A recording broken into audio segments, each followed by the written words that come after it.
welcome to our virtual history tour of Southern Kenton County.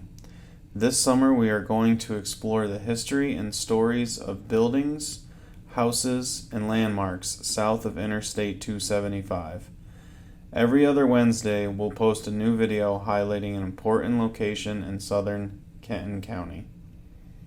Videos will be posted to our Facebook group, Kenton Library Archives, and our Kenton County Public Library YouTube channel.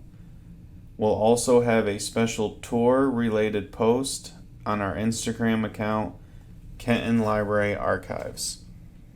Today we will explore the Yeager Mohr Homestead. The property in which Summit View Academy sits on in Independence today was once a farm. First owned by William Yeager, then by Edward Mohr, and eventually his son Arthur Mohr.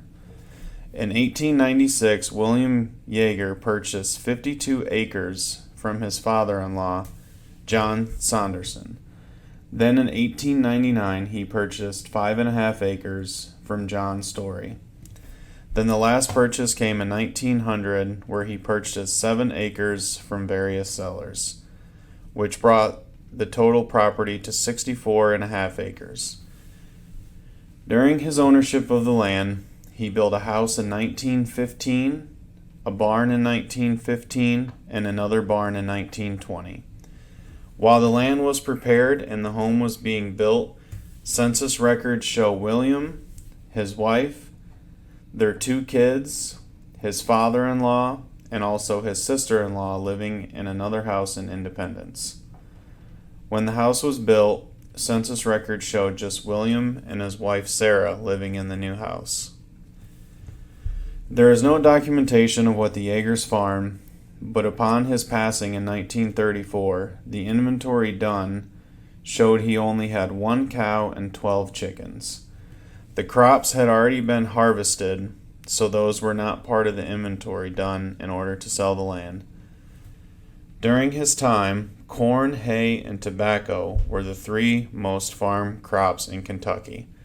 It was common for hay and corn to be used as a resource on the farm. His children and their spouses had no interest in farming, so upon his death they intended to sell the land.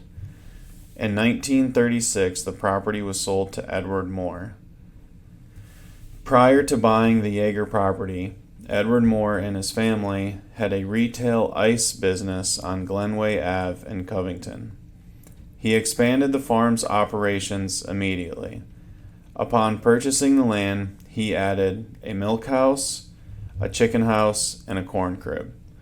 All the buildings were built relatively close to each other to allow easy access from the house into each building. On the farm, Edward Mohr had dairy cows and chickens. He also grew corn, hay, and some vegetables.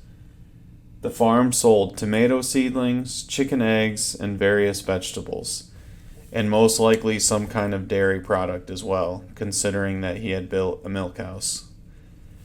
The Mohrs maintained the farm without any significant changes through the rest of Edward's life. As his health began to decline, he passed the farm on to his son Arthur in 1959. Edward Mohr passed away in 1965. During Arthur's time of owning the land, he eventually got rid of the animals on the farm, but kept farming corn and hay. He then eventually put the land up for sale in 1994, and upon selling the land, all the buildings were still intact on the property. Fortunately, there was a historical registration application done, and they were able to capture pictures of the property while it was still intact. Then eventually, Summit View Academy opened its doors in 1998. If you'd like assistance with researching your own historic Kent County property or family, you can make a one-on-one research assistance appointment by calling 859-962-4070 or emailing history@kentonlibrary.org. Thank you for joining us. Join us in 2 weeks as we explore the history of Wilmington Baptist Church in Fitchburg.